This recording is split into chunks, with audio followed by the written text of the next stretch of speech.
Πώς σας φαίνεται παιδιά το δούμε. Πάμε στον επόμενο. Οι αελίστες μεγαλώνουμε με τα δίκαιο, το ήθος και τη δημοκρατία έτσι κι αλλιώς από πάντα μας. Οκ. Έλα. Γεια σου, φίλε.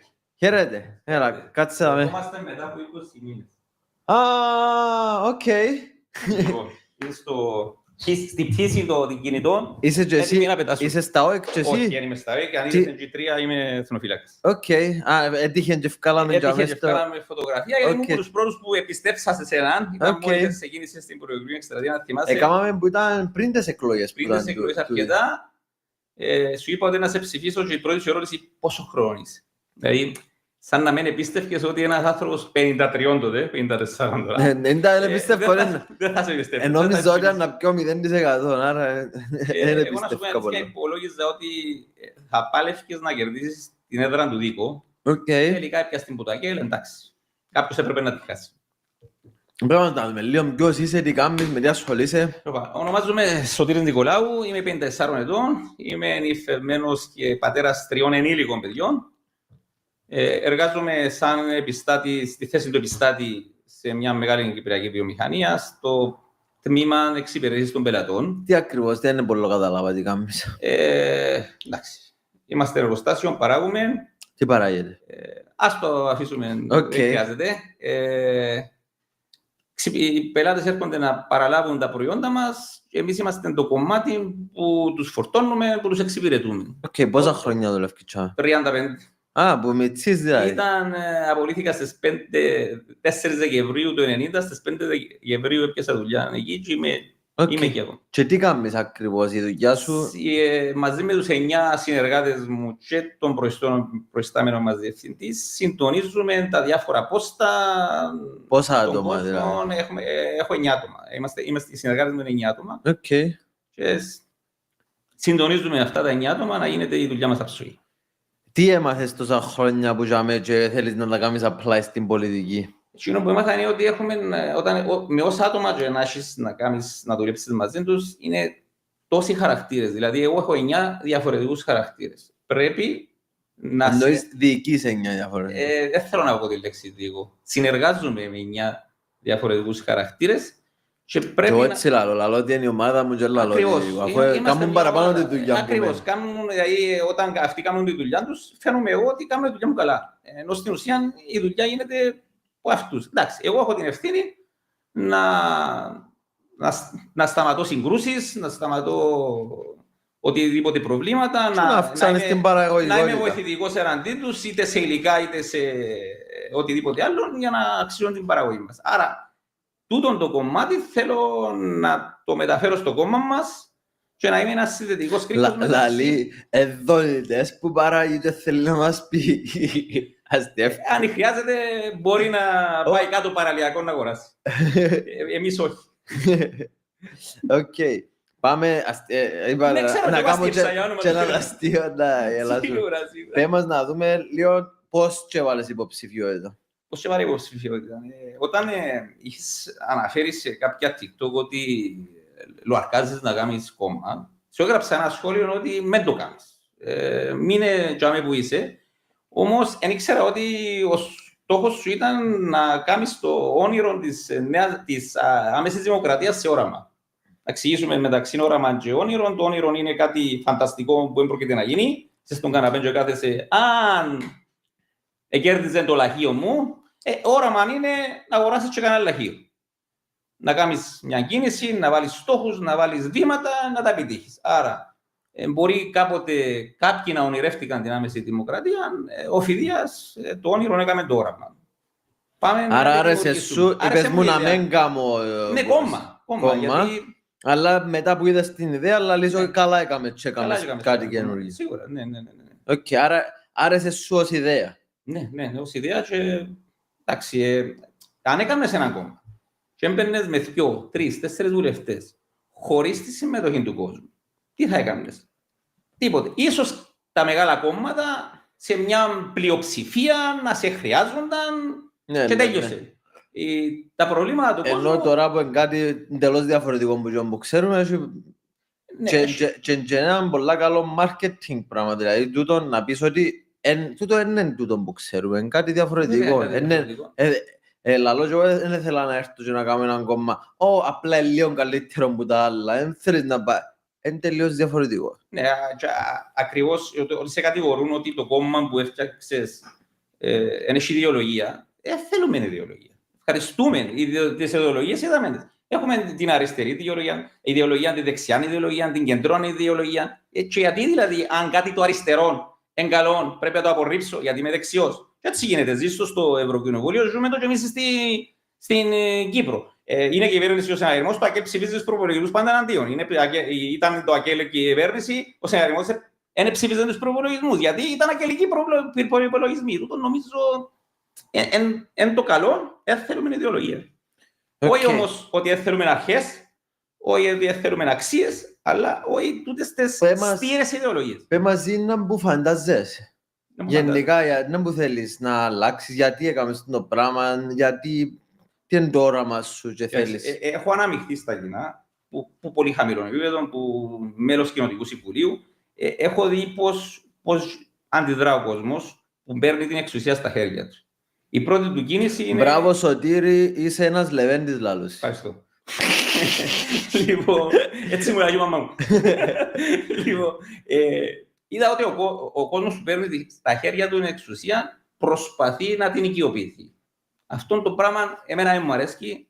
Θέλω να συμμετέχω σε έναν κόμμα όπου η εξουσία θα μεταφερθεί στον κόσμο. Έχει πάρα πολλά προβλήματα ο κόσμος. Θέλω να πιάσουμε τις απόψεις του, τα πράγματα που μπορούν να γίνουν, όχι τα φανταστικά, γιατί ακούω κάποιους υποψήφιους να υπόσχονται πράγματα, σαν αντί να κατεβαίνουν υποψήφιοι στη Βουλή, κατεβαίνουν υποψήφιοι για πρόεδροι. Δηλαδή υπόσχονται πράγματα ότι να κάνουν, που η Βουλή της Κύπρου δεν είναι η δουλειά. Στη Βουλή της Κύπρου δεν μπορεί να υποχρεώσει τον πρόεδρο να κάνει έξοδα ούτε €1. Μπορείς να κάνεις νομοθεσίες, μπορείς να δώσεις εισηγήσεις, μπορείς να απειλήσεις, τροποποιήσεις τα πράγματα που φέρνει, αλλά ακόμα και οι τροποποιήσεις των νομοσχεδίων που φέρνει η κυβέρνηση δεν μπορούν να έχουν κόστος. Ένα παράδειγμα ήταν το χρονομέτρηση στο πράσινο πόση ώρα είναι. Επειδή θα έχει κόστος,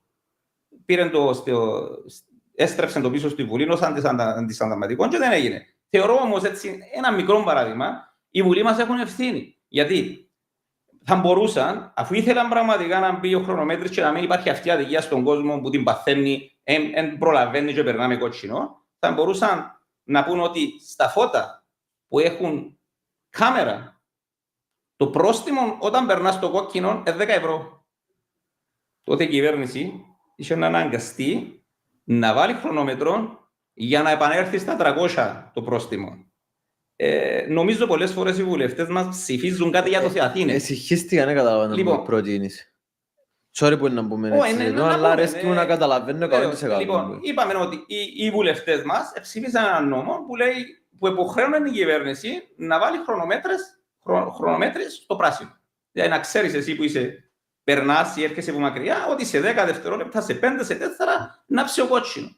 Λοιπόν, γνωρίζοντας ότι είχε το δικαίωμα ο πρόεδρος να το αποπέψει σαν αντισυνταγματικό, γιατί τον υποχρέωνε να κάνει έξοδα. Και δεν έχουν το δικαίωμα οι βουλευτές να ψηφίζουν νόμους που η κυβέρνηση μπαίνει σε έξοδα.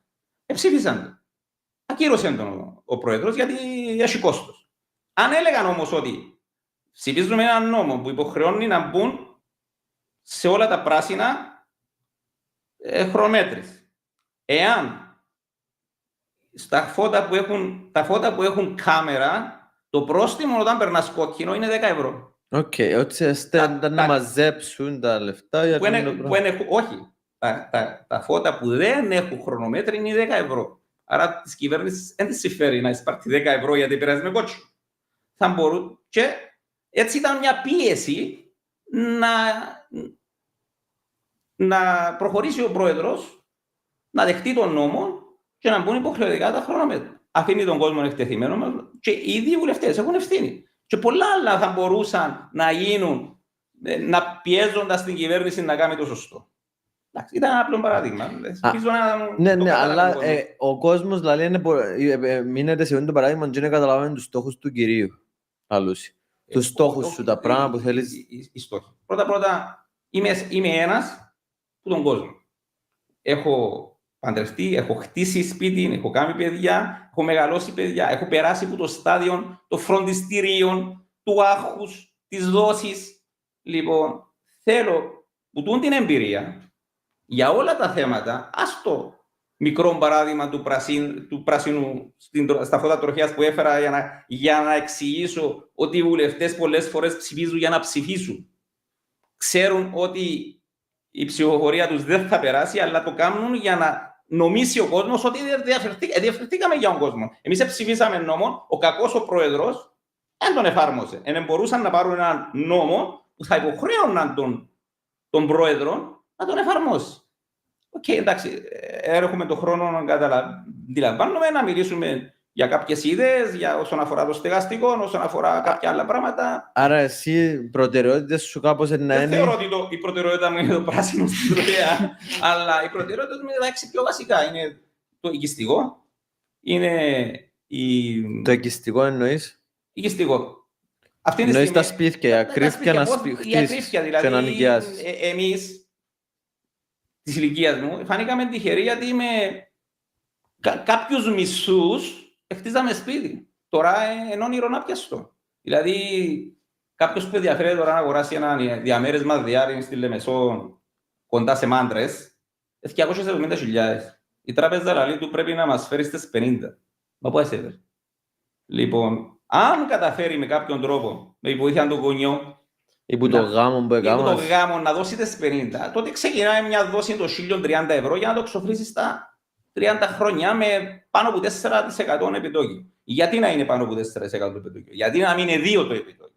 Γιατί να μην υποχωρείται το οικιστικό επιτόκιο, ή γιατί οι τράπεζες να είναι υποχρεωμένες να δίνουν χαμηλό επιτόκιο σε ανθρώπους που θέλουν να ξεκινήσουν τη ζωή τους. Αν τώρα στα 10 χρόνια ανακαλύψεις ότι μπορείς να διάσεις παραπάνω για να ξοφλήσεις πιο γρήγορα, γιατί στα 30 χρόνια να έχεις παιδιά τα οποία να πρέπει να σπουδάσεις άλλα έξοδα, τότε έχει πέναρτι.